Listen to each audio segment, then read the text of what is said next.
Hello, everybody. Welcome to another edition of Cross's Corner. I'm Martin Cross, and with me today is an horsewoman extraordinaire and sports leader, incredible sports leader, Anna-Marie Phelps. Hi. Hi, Martin. Nice to see you. Nice to see you too. How does that description grab you these days? Or, you know, ought I to have put in mother? Was it 3 or 4? Only three. 3, sorry, yeah. Unless you count 3. Richard. Yeah, we'll put him in there. Yeah, is that about where you're at now? Well, you know, it's always so difficult, isn't it? I'm just me, and I just do my thing. Yeah, I'm an old rower, so I've known you for 35 years, probably. Way too long. And I just do what I do. So I don't know. Titles and plaudits are lovely, but you're only as good as your last race, yeah, or your next race, maybe. So. Yeah, I know what my last race, I think, was it might have been the Teddington Head in I don't know, a couple of years ago. What was that? 2023. Yeah. When was your last race? Head of the Charles 2 years ago. Oh, were you in that super? No. I was in Elite 8. I rode in Elite 8 with a bunch of lovely people. We struggled to train together. We trained on the Lee. You can imagine. I mean, it's as bendy as the Head of the Charles, only slightly smaller, and probably didn't do a fraction of the training we should have done. Why? It was great fun, and I had never done the Head of the Charles, and I sit on the board of directors, and I really wanted to experience it as I wouldn't say as an athlete, but as a participant, just so I knew what it is we're talking about. Right. So I'll use some vaguely inappropriate language here. What's a nice girl like you doing on the board of the Head of the Charles, being as you're British? Well, you know, it's an international event, Martin. Yeah, I get that. But tell me how that came about. Well, I was approached and asked actually by Fred and Blair Crawford. You know, Blair was at Thames. They were looking for somebody from outside of the US who could bring some experience about events and rowing and different connections. And I was really keen to learn about the American system, to learn about how the American kind of fundraising bit works, to understand their systems and everything else better. So I think I've been on it now for maybe 6 or 7 years. Wow. Must be coming to the end of my time. I'm sure they'll be fed up soon. But just learning about how American organizations work, not-for-profits, things has been really fascinating. And of course, at the same time, I had Thomas going up to Brown University. So it gave me an opportunity to get over and see him racing on a regular basis and catch up with, you know, number one son. That's pretty cool. How is Thomas doing? Is he still rowing? No, he's not rowing. He's now just about to start being a lawyer, actually, in Providence. So moved back to Providence after 3 years in Boston. They do but the middle one, James, is still rowing. They stay there, don't they? If they go to American universities. I know. Oh, but he's married now, and he's got a lovely wife, and he's very happy. So. Oh, cool. So, are there any lessons from the Head of the Charles you've been able to bring back to the UK? It's interesting. Yes and no. I think their dedication to making the event a participation event is fantastic. So they really carefully have thought about each event. It hasn't been about trying to make it the most elite.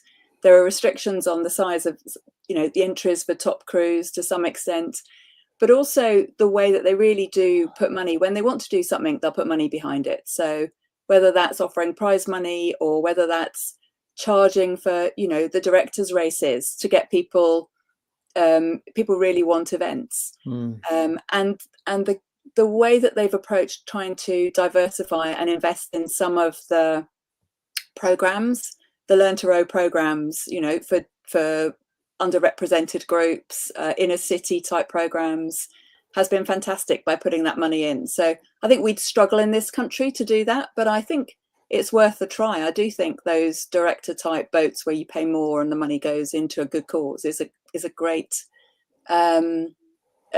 it's a great idea. the issue is we don't really have the size of event that they have over there on a head race, because we don't have a river that's effectively in a big city that's non-tidal, that could take 2 or 3 days of just, crews racing over and over again to give you that bandwidth. So you kind of have to adapt a bit to those things. Yeah. How do you think we do with the heads of the river, the men's and the women's?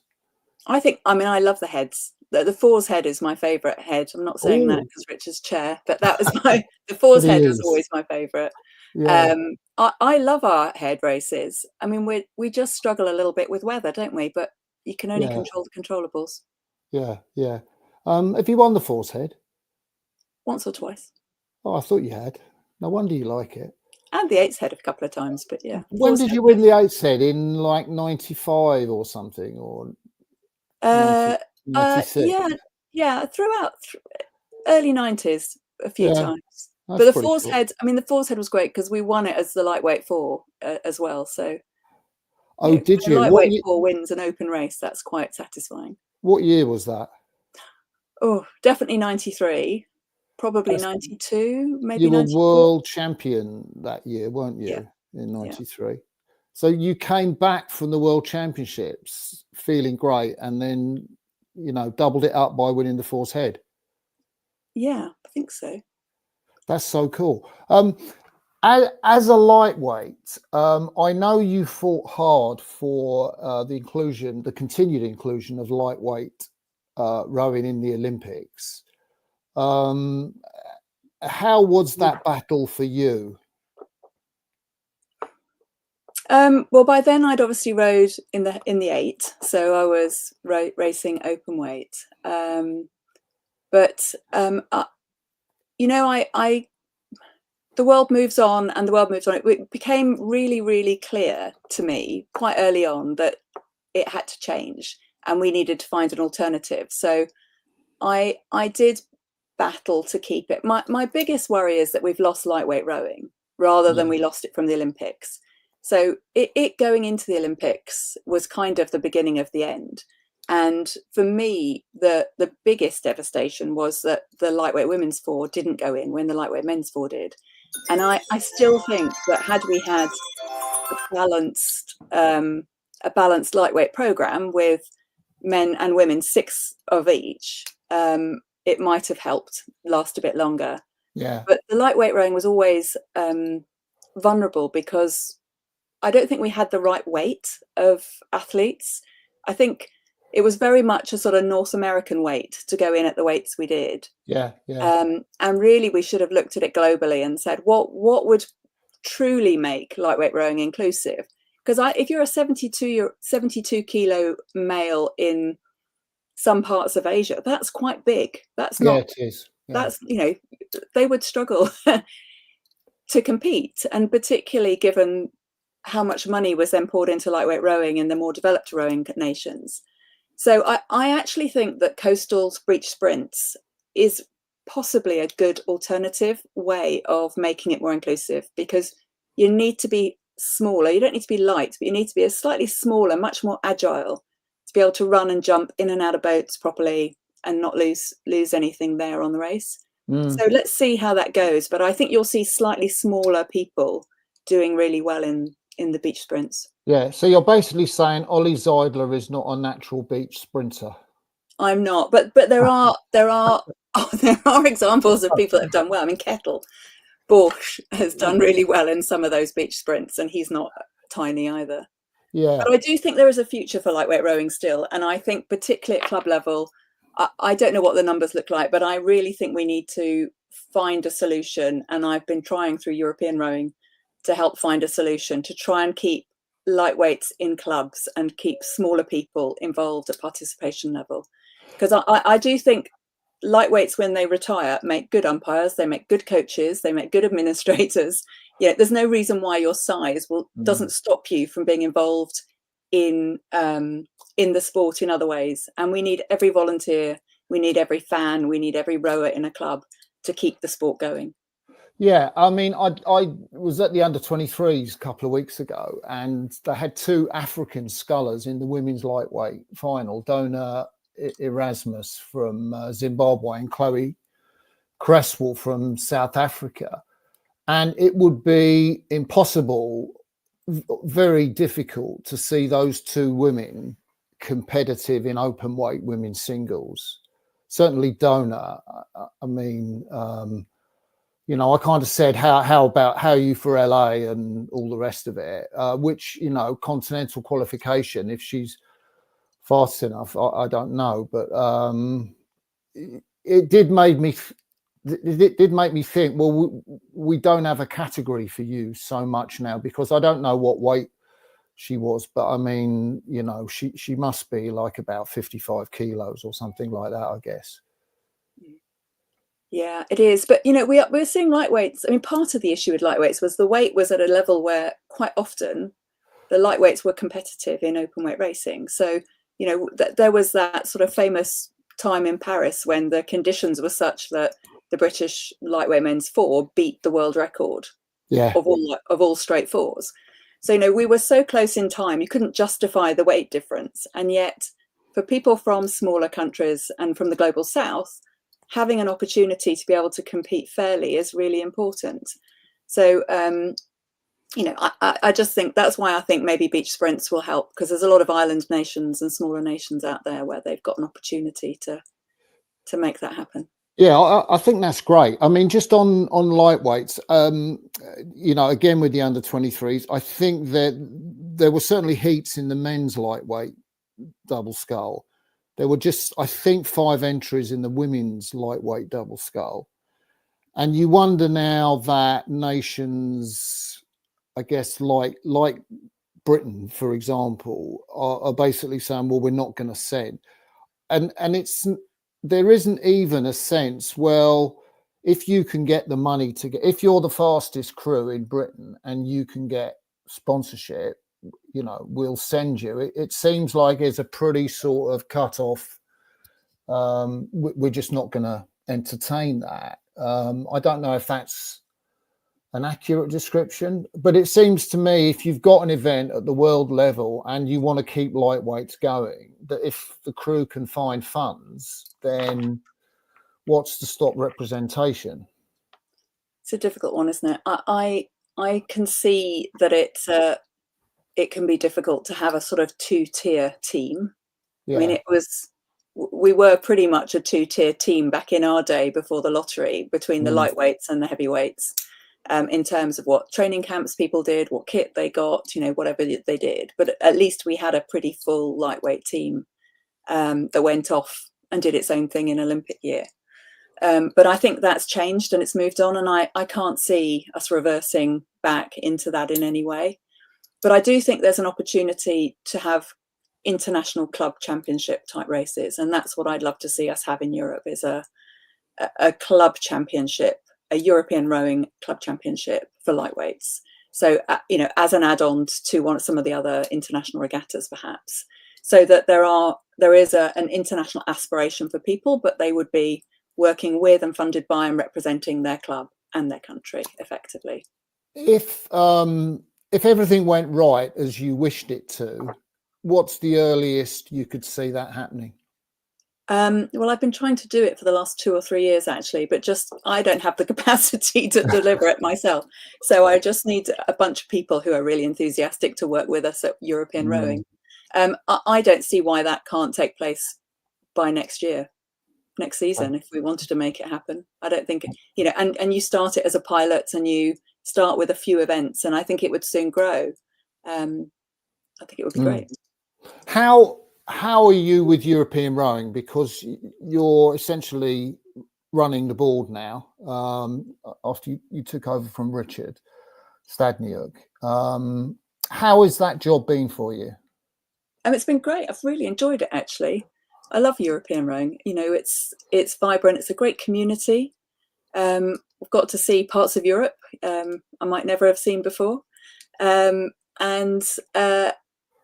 people really want to work together. It's great. And it's lovely to see. And the breakdown, even within Europe, you know, you've got the Balkan countries, you've got the Baltics who have their own cup, you have the Balkans doing their thing, you've got the Nordic countries who are a little group together, you know, so there's all sorts of little communities across Europe as well. we're probably the most active of the continental confederations, and we're blessed because we have a small continent with a lot of countries very close together. So you can put your boats, apart from us in Ireland, obviously, most countries can put their boats on a trailer and drive, you know, some extraordinary distance for Europe, 1,000 kilometers or maybe a few hundred kilometers, and be able to compete internationally and give their athletes that amazing experience. And we need to work out how we can do that globally with the other continents, how we can help them to have that same kind of experience and competition and competitiveness, so that we raise the standard of rowing globally.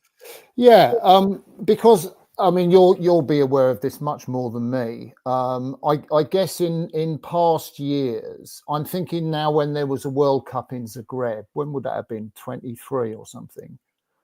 World Cup 1 in Zagreb. Yeah. And then the Europeans, I think, were in Bled after that. The entries for Zagreb were kind of disappointing. And then the sort of Australasian / American would kind of complain, oh, the European Championships are on this date and so on. I mean, I guess you've got a bit of a tightrope to walk on those kind of, where events are positioned type thing. The calendar is really tricky. There just aren't enough weekends in the year, effectively, or at least within the sort of rowing year for us. I think ideally we'd have the coaches would be a little bit more adaptable with their programs.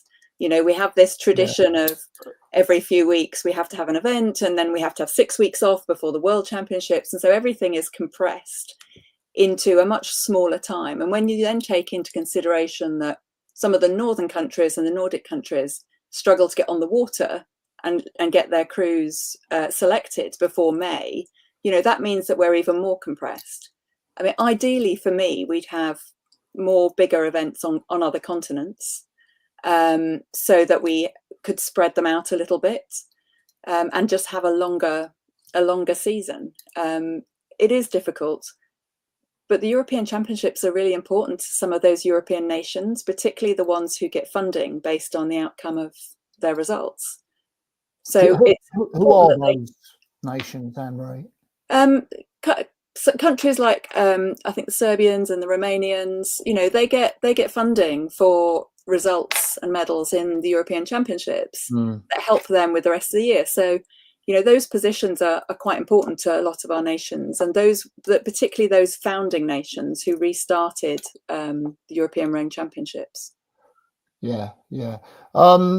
I remember when they had the World Cups in Sydney. I think I'm going back to 2013, maybe maybe it's 2012 or 2014, maybe 2012.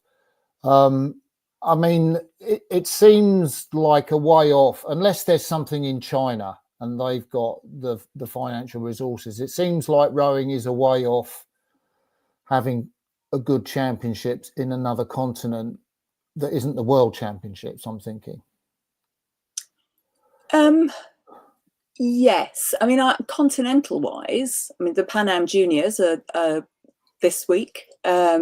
So it'd be really interesting to be able to see what's going on there. And I think they have got a really good cross-continental competition going on at that junior level. Yeah. The Asian rowing regattas are huge and big, and they have a full complement of lightweight events as well as the openweight events.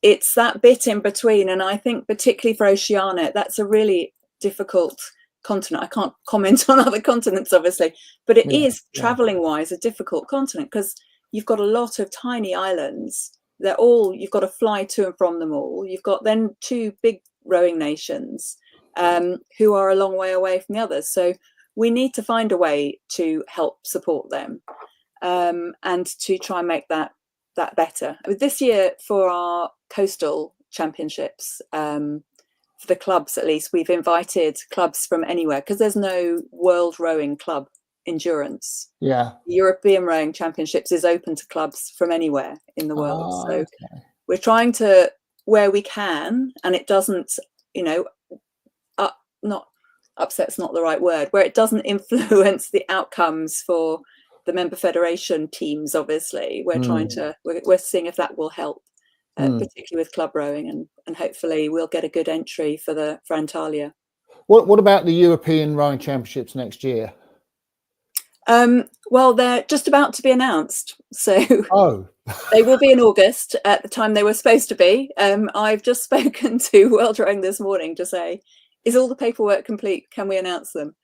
So, that's so exciting. there we are. They will be announced. They will be. I'm sure I can tell you now. They will be in Varese. I've been assured that everything is done. So we'll be going back to Italy, which is wonderful. And it'll be a great championships because they know how to do that easily. Oh, fantastic. There was an organisation that put the European sort of racing on in what was it, Glasgow and then Munich, and then rowing was part of a multi-sport event. What's happened to that? So that would have been next year, and that's why we've had a late announcement of our European Championships. So normally in the the mid-year between the games, we would be part of that, and that was all going through with one of the cities in Germany at the time when the German government then closed down and had a sort of slight implosion, perhaps is the harsh word, but the German government stopped working. They closed all the budgets and everything else. So that's been cancelled for 26, that whole multi-sport games. And we've worked with the other sports who would have been part of that to try and keep to as much an extent as we can all of our championships roughly about the same 2 weeks. So to find venues to be about the same time. So it won't be a single event in a single city, but those sports will all have their championships at about the same sort of period. And then that group, the European Championships, are working on a 2030 option. So they're in discussions with cities at the moment looking at 2030. Oh, wow, that's exciting. Yeah. We've also got the European Games, of course, and I'm determined and hopeful that we will have European beach sprints in the European Games in Istanbul in 2027. So that would be really exciting if we can get that done. That's a kind of Olympic event, isn't it?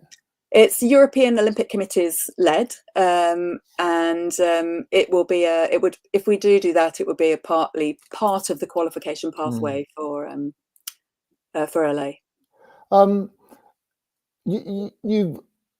It's quite striking. You were, I think, the second female steward at Henley, and I guess at a time where there wasn't moves towards gender equality at the regatta, but certainly in terms of rowing, broadly speaking, as a woman, you'd be more aware than most of barriers, glass ceilings, hurdles. How's it been for you? At Henley? Anywhere. It's been really interesting journey, actually, and I think the older you get, the sort of slightly more kind of you don't care what you say and what you do. It's got easier for me because I can maybe I think it's just age, maybe it's seniority we should put it, but it's easier to challenge things. In this country we're definitely I was blessed to follow Di as chair of British Rowing. Having a woman in that role helped me to get to the position where I was able to put my name forward and stand for the election. And she was there for 24 years. And I think people forget when they look around the federations now, when I went to my first European rowing meeting of presidents, I think there were about 17 countries there, and I was the only woman who was there. I think I was probably the only female European president. And we still do them. And now we're not quite at a third. We're between a third and 25% to 35%, I guess, women around the table there. And the fact that I was elected chair of European rowing is, quite amazing in a way. From a personal perspective,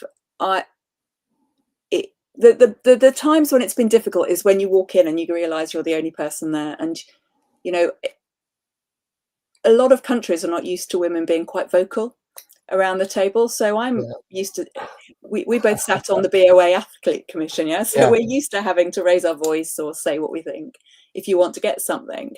In a lot of countries, it's you forget how difficult it is for women, A, to get to the table, and B, to then be able to speak when they're at the table. I've been in situations where I've been, where Richard and I've been to dinners, and they've spoken to Richard as if he's the person, and he'll say, no, but I'm here as the, you know, the plus one. I've been in meetings in multi-sport, big multi-sport events, in Paralympic Games, where I've been asked to go and talk to you know, a country about supporting them with their governance, and I'll go with a male colleague and they'll talk to the male colleague and not to me. So, you know, there are things like that which I'm kind of old and wise enough now to be able to smile at, but if you were younger, you know, you would be really quite stressed or offended by it, and not able to sort of remind people. And I've kind of adapted a few phrases that I use, and I'll quite often at sports events, particularly, if there's a group of men talking together, I'll quite often go and say, do you mind if I join you and help you with your gender balance? And they kind of go, but it's a sort of just starts the conversation, doesn't it? And you just sort of carry on then talking about something completely different, but remind them that we're all able to do it. So how aware are you of you being a person? I know you've rightly credited Dialis, that's kind of carried a banner or pushed things further forward. Are you aware of being in that? How much are you aware of being in that position? Or do you feel now in the UK there's a point that's reached where, you know, that work is done? The work's definitely not done. But there are an awful lot more senior women out there in the sport business. And I think the thing I've become increasingly aware of are the number of women in senior executive type positions across sports, and particularly professional sports, whether that's, you know, F1, football, rugby, you know, a lot of these sports have got really senior women running and working them. The unusual bit is on the governance side and on the sort of the voluntary sort of elected side. So being an elected female is much more difficult type of role than to some extent than an executive role.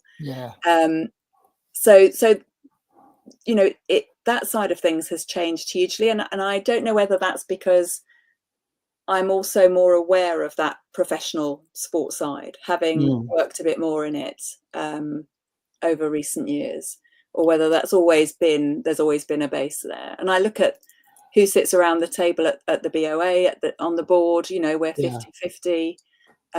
We're pretty much 50-50 on the board at European rowing. I mean, we have 3 positions nominated by World Rowing, and then 4 positions that are elected by the member federations. And of the 4 elected, 3 are women. So, you know, there is a lot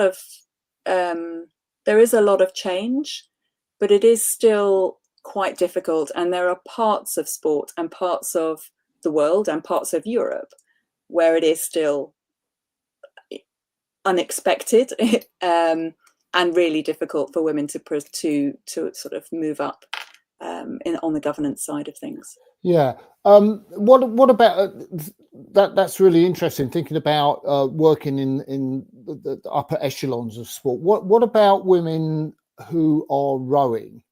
What sort of issues are facing them, if any? In terms of in the sport? Yeah, well, I'll be specific, and we don't have to talk about it at all, and it may not be appropriate to talk about it, but I'm talking about stuff that's gone on in the Henley-based club that's been fairly well publicised over national and international news. I think, you know, I think sounds awful to call it safeguarding, isn't it? But that there is still a lot of misogyny out there in the world. There is still a lot of people, men generally, who think that, you know, women who dress in a certain way or who act in a certain way are clearly asking to be abused. I don't know the details of any of those cases, but I think there is clearly a societal problem, and sport to some extent can exacerbate that, because it does sort of lend itself to machoism to some extent, you know, all of the training, the sort of body beautiful, the whatever else, can actually, you know, exacerbate that sort of feeling sometimes of superiority or whatever it is. And I think in sport we need to be ultra cautious and ultra careful, and really take responsibility for educating our young people as they come in. We need to stamp out. I mean, there are still a lot of older men who think it's okay to make racist type of, sexist type of jokes. And we need people, we need everybody. We need people like you, Martin, to call them out. We need people to be able to do it. It's really hard sometimes for women to do that. So there are cultural issues of that sort across society, and actually amongst young men. I mean, I was just reading something, you know, all these algorithms and the manosphere and things, they're getting harder and getting worse and worse. So we have an opportunity in sport, given our values and our ethics and the morals that we say we have, to really show that we don't stand for that behaviour, and it can be difficult. You know, we've put in place. I worked in safeguarding, as you know, for many years at World Rowing, at British Rowing, it is, I think we're in a much better place than we were, but things are getting harder. And as people have confidence in reporting, and as to some extent the knowledge that this is not right gets more, people are much more likely to report, and we're likely to hear more terrible stories. And it's not, I mean, it's not great, but it's not a bad thing that we know it's happening, because these sorts of things have always happened. People now have the confidence to report them and to try and get something done. And the important thing is that people act when they hear. That if you hear a rumour, that you pass that on, or you take action, or you make sure it's reported, or you encourage that person to report it properly, so that we can deal with it. I just wonder with British rowing how challenging it is for British rowing to be able to deal with that, because I'm thinking, you know, these days I'm guessing British rowing has less employees than it did when you were running it, and I'm thinking, you know, that's sets up a challenge for the sport. Do you know, I think it's got some really good people running, and particularly working in this area. And you know, I know some of the people that are helping support them, and I wouldn't say that it's particularly a problem for them any more than it is for any sport. You know, I've worked with international gymnastics, with tennis, with a number of different sports in this area. And it, you know, I think British Rowing got the right structures in place and the right people in place to deal with it. And what you never know from the outside is what procedures have been followed, whatever. So, you know, it would be wrong to comment on any particular sort of stuff, because actually, you know, they do have somebody there that's dealing with things that come in, and not, you know, we can't see, and we don't know what the story is, what people have actually reported, and how it's being dealt with, and how far it is. And they are always complex, and they always take time, and particularly if there's something that's serious enough that statutory agencies might be involved, then you know, it's not worth speculating on, really. Now I know that you're closely involved with Cambridge rowing, as that being your alma mater, and rowed in the boat race for Blondie. this year's boat race was preceded by a lot of controversy. How did that unfold for you? It's been one of probably the most challenging boat race campaigns that we had last year, in terms of dealing with that and trying to keep focused and trying to focus on being the best that we could be within Cambridge. Everybody has got a right to challenge rules and things, and we tried to work as hard as we could to make sure that we were managing the situation, but also then protecting the athletes, some of whom are, quite young, all of whom just want to get out and row and do their thing. I think when it was going on, everybody knew what was going on to a greater or lesser extent. Obviously, you can never know the complete ins and outs, but everyone knew about the story. And there seemed to be this kind of, like, let's keep the lid on, and the pressure was getting more and more intense.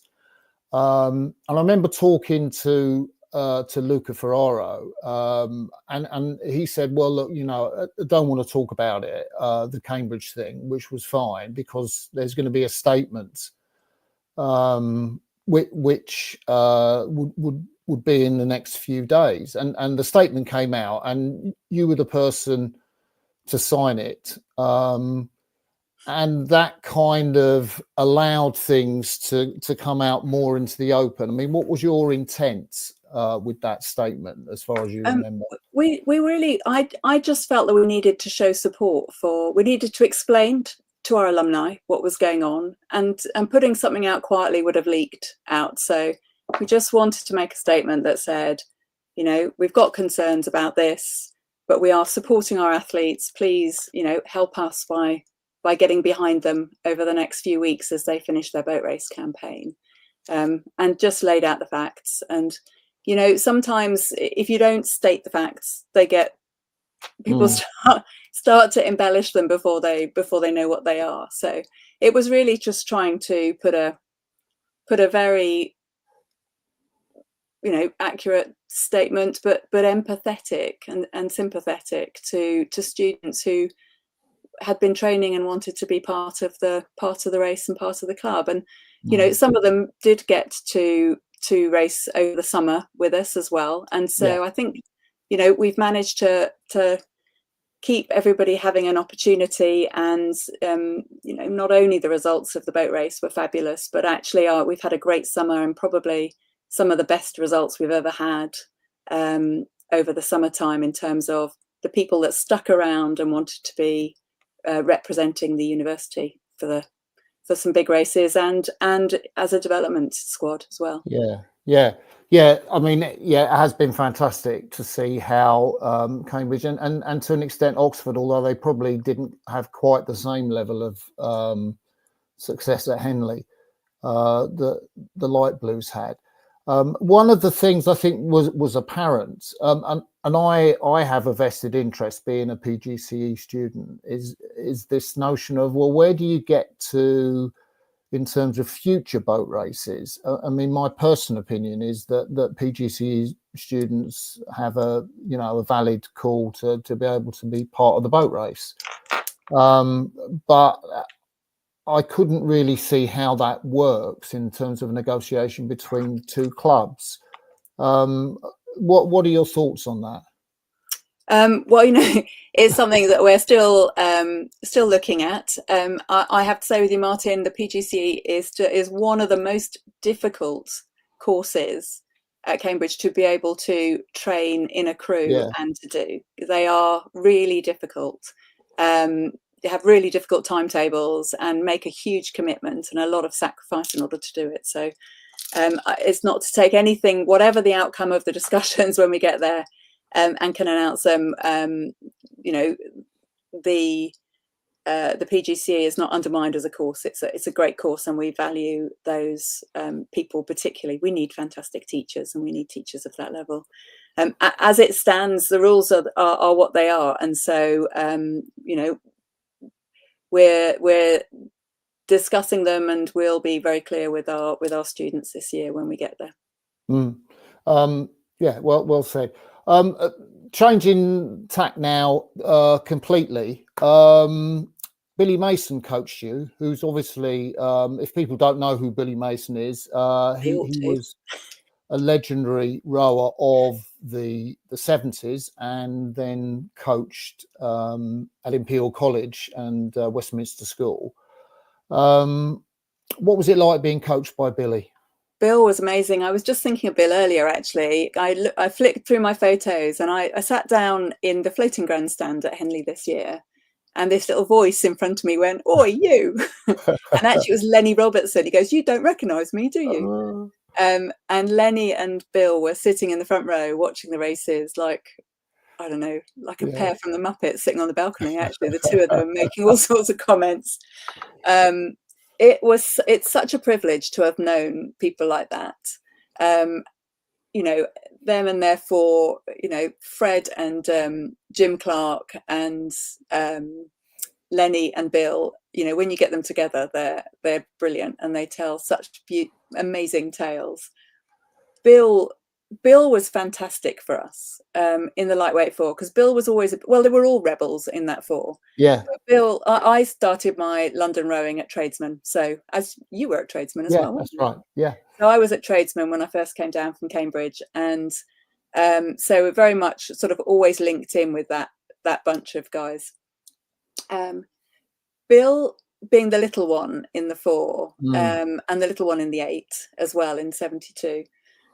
Was really kind of had a special kind of place for lightweights, and I think he always thought he was probably a lightweight if there'd been lightweight rowing in his day, and there wasn't, and whatever. So, but he didn't need to be. He was fast enough and strong enough and gutsy enough to race in the 4 and the 8, and he treated us all. It was where I first really learnt about what people need in order to succeed. So he would treat the 4 of us really differently, whoever we were, and he would speak to us all differently. And things like the night before our race, he'd give us a really brief kind of get to bed and have a good night's sleep, and tomorrow we'll sort it out type of. There would never be a big long kind of whatever, but he would have individually gone round and made sure everyone knew what they had to do the next day and what their role was. Always remind us. He would hardly sleep the night before we raced, because he would be replaying it, doing everything in his head, making sure he'd got everything right, you know, whatever. And he was incredible. The sort of detail he went into, he loved the physics, the mechanics, the engineering bits of rowing. And he set up our boats absolutely perfectly. Each of us had our own little pod bit, you know, of our boat set up for us. And he'd take in the foot plate and have the engineers in IC in the college re-weld it to the right degree, you know, if it wasn't quite right, and got our feet set slightly further apart, because he knew that women were different. He knew that our biomechanics were different decades before anyone else was doing it and thinking about it. He knew the issues around weight loss and things for us, and menstrual cycles, and he would, you know, teach himself what he needed to know and whatever.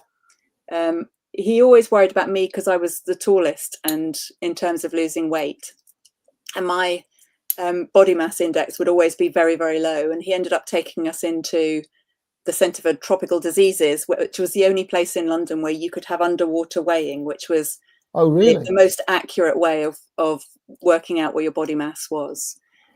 So he was just incredible, not just at that detail, but also psychologically at building our confidence, you know, individually and collectively, so that we felt like we could do anything.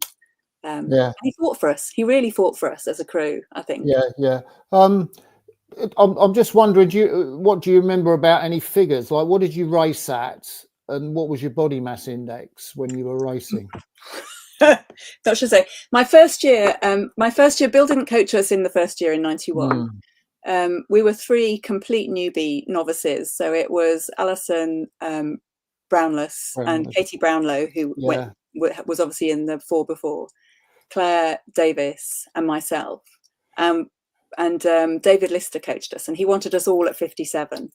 And you know, we were all different sizes and heights. You'll know that Alison, i.e. Wilma, was 5'2" and I was 5'9", and so you know, everybody had to sort of give a little bit and trying to get down. And I did struggle that year. And the following year, when Bill came in, he said, no, you know, we're going to work this out. So we'll have 2 at 57, and Anna-Marie, you can be 59, and Wilma can be whatever, 54, 55 or something, to balance it out. And that made quite a big difference. And then refining that over the years to sort of build muscle as well as get to weight. But my BMI was really low. It was quite often under 10%, which I was told was impossible for a woman. And that's why Bill took us for this underwater weighing stuff, to say, you know, there's something wrong with her. We can't work it out. Why is she so low? Is she all right? It was really low. It was under 10. But you know, we raced and I was all right. I was quite good. You were stroking, weren't you, for a lot of that? No, I didn't. I never stroked the 4. I stroked. I sat at 3. You always sat at 3. Oh, yeah. So Wilma and I were always on bow side. She was bow and I was 3. Yeah. Always. Okay. So that year, 93, when you became a world champion, I mean, how distant are the memories of that year for you now? They are and they aren't. So 93 was a funny year because I got knocked off my bike about 6 weeks before final trials. So I ended up in hospital with a written off bike 6 weeks before. And I remember Katie, I rang Katie and she came to the hospital. I got taken off in an ambulance. I got an articulated lorry went through a red light and hit me. And I remember Bill being on the phone, and she put him on the phone to me, and he goes, "Are you going to be all right for the ergs tonight?" Lying in bed, sort of completely black down one side. And Katie said, "I don't think she's going to be able to do trials." So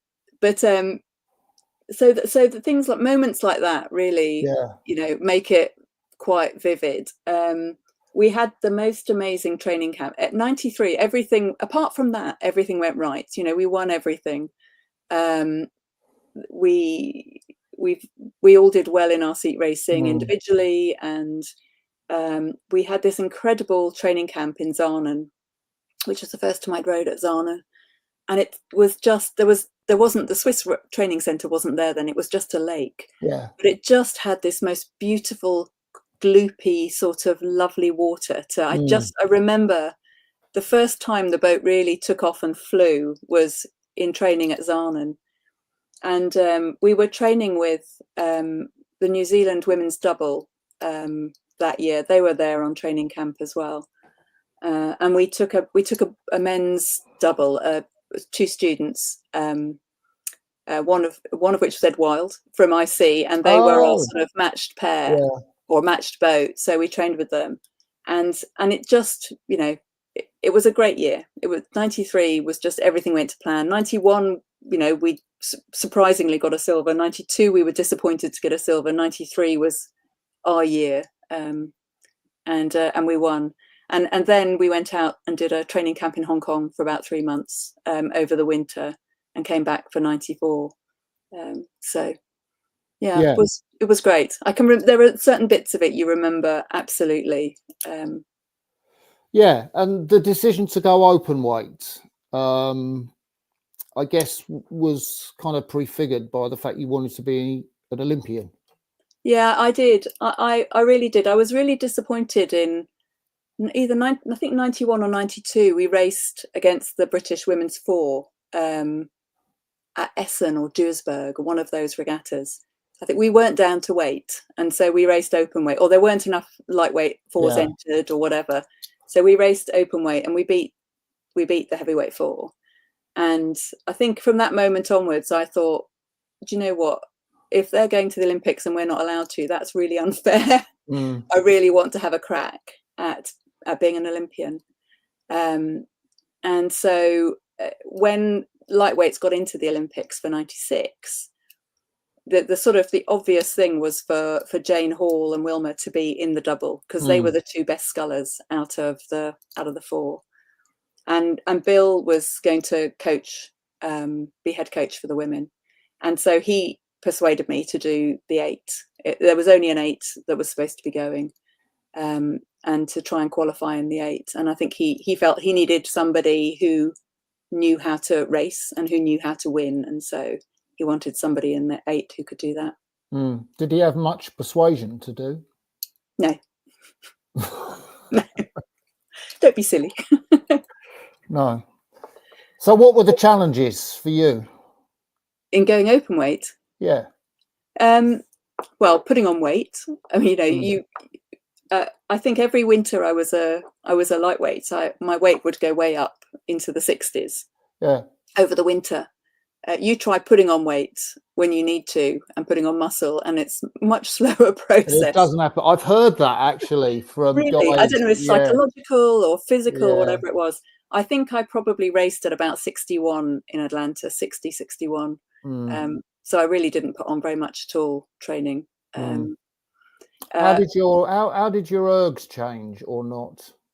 The ergs got slightly better. I mean, as a lightweight, I was really good on the ergs. So we didn't have World Rowing Championship ergs then. We had Crash Bees, and we did 2,500 in my day. So I used to race the erg at the Crash Bees, and broke the held the world record for quite a long time for lightweights, and won Crash Bees. What was it? Times. Do you remember? 8:55. Wow. For 2,500. Yeah. So my ergs got a bit better. They got down to about 7 minutes or so, just over 7 minutes, 7:01 or something, maybe. Which is very respectable. But I think I was much better over long distance. So I was, you know, over a 30-minute erg, I'd be much stronger. Yeah. I had endurance. So you rode the 8 twice. You rode it in Finland in 95. Yeah. And then of course you did well enough to get selection for the Olympics. How was that selection process? It was fine. 95 was a difficult year. 95 it was the first year I went to the World Championships and didn't end up on the podium, you know, which sort of was a real come down. It does happen. I was like, oh. It was tough actually, because you know, between Bill saying to me, I need somebody in the boat, you know, who's used to, Miriam and I were stern pair in 95. And we were the fastest pair, I think, in the team. But we didn't manage it. And there was a lot of talk about, you know, having a lightweight in the crew, and was it really the right thing? And I actually got quite ill from it. I ended up with overtraining syndrome. I mean, I trained my socks off trying to keep up with everybody, and took time off over the winter of 95 because I just, you know, wore myself down beyond anything. And Anne Redgrave was amazing, really fantastic, and took it very seriously, spotted it very quickly. Bill spotted it quickly, and spotted it quickly. And I was put on a sort of rehab program. Is that red S you had? Yeah, I mean, just absolutely sheer overtraining. I just wasn't recovering from anything, and very depressed. You know, it all got very depressing. Oh wow! And it was partly mental, because there were some people around who, you know, were quite rude and disparaging, and kind of blamed me because I was the smallest in the crew. We could have had somebody bigger and stronger. But anyway, you know, I got back into it in 96, won my seat race back into the boat, and 96 we qualified. We won the qualification regatta at Lucerne in a world best time, which was 6 minutes flat at that time. That's so rapid. I saw that time. That's ridiculous almost. Yeah. So we were quick, and you know, I truly went to Atlanta thinking we could come fourth, and on a good day we might medal. But you know, that was only 5 or 6 weeks before the games, and I think it was really hard, having been up there and done that, to come down and go up and then get back up and race again. So you know, we came 7th. We won. We had various things not great happened during the games. It wasn't a joyous experience from a rowing perspective for me, the games, but it was something I would never tell somebody to miss it. You know, being part of the games is very, very special. And being in the Olympic Village and being part of that's amazing. I don't know if you realise, but I think you raced the Germans in the B final. The B final and beat them. And in that German 8 was Caroline and Florine's mum. Oh, really? No, I didn't know that. Auntie Ryhag. I didn't know if that would cheer you up or not. It's always nice to know there's somebody else behind you, isn't it? Yeah. We didn't race well in the repechage. I mean, you know, we didn't race well in the first heat, and then we stuffed up the repechage, and you know, our fault really. But it was a difficult experience. But you know, hey. Random things now. I guess there's no chance of the Europeans deciding in 2000. Hey, you know, because the Olympics are going to be 1500, we'll have European Championships over 1500. No, although I think there'll be a lot of people doing 1500-meter regattas around Europe and around the world, won't there? Yeah, I would imagine. I don't know if you were like the Bosbahn or Duisburg or Essen, putting on 1500-meter events would be quite an attractive option. It might be, mightn't it? But not for the Europeans. Another thing I was going to ask you, in terms of power couples, you and Phelpsy, Richard Phelps, probably come under that sort of nomenclature. Him being, you know, chairman of Henley and the Four's Head and all that sort of stuff in rowing, and you with the things we've talked about today. How do you make that work? Oh, definitely a sort of Chinese wall in our house. It's really funny, actually. I quite often don't know things that are happening in the Four's Head or Henley stuff, just because I'm kind of like in my bubble. And when we're come out of this room and he comes out of his office, as it were, you know, we've got other things to talk about generally. And yeah, do our own thing. So it doesn't feel that way at all. But it's nice that we both know and understand each other and the dedication that we have to doing the stuff we're doing. You know, yeah. I mean, Rich has been an amazing supporter. I couldn't have done all the stuff I do without him supporting it. And hopefully I've helped him and encouraged him to do the things he does and does well, because I feel just as passionately about them as well. But we don't interfere with each other's stuff. We just occasionally will ask for advice or. And well said. This being the holiday season, how come you're at home? I'm on campaign. I'm campaigning for Vice President of World Rowing. Oh, because Trish, I didn't realise that. So that's because Tricia Smith is retiring. Yeah. When's the election? I'm here focusing on that. We've got our European under-23s at the beginning of September. So coming up very quickly. And then I'm hoping to get out maybe to Bydgoszcz for the European Universities regatta, and then fly out to Shanghai for finals and for the World Rowing Congress and elections. So it's all coming around very quickly. Oh, well, you'd be a great vice president. And World Rowing needs another woman in that role, obviously. I didn't realise that. So how would anybody know? How would anybody know? Well, they have to read their Congress papers, Martin. Oh, goodness. I never read those. The only people that need to know are the people with the votes. It's our member federations. Who's up against you? So there's two candidates. Both are women, both European women, Lenka Beck and me. Oh, Lenka. Yes, so there we are. Oh, I know Lenka too. Okay. Yeah. So you can follow with great interest the next few weeks. Both former athletes. Lenka was maybe slightly later than you, but not much. Oh, yes, she's younger than I am. Yeah. So anyway, so that's my and next few weeks. So I'm focusing on that, on our events. and also married to a rower, which I guess isn't unusual. Paul Diesenbach was her partner. So there's probably quite a lot of similarities between you guys. Yeah. How's the campaign going? Okay. You know, I can't, you know, say too much. No. But no, I'm happy. I'm looking forward to it. And Lenka and I have both spoken, and you know, it's very cordial, and you know, we're all good with it. So well, I could have had a banner along the bottom of the screen saying "Vote for Anna-Marie." Vote for me.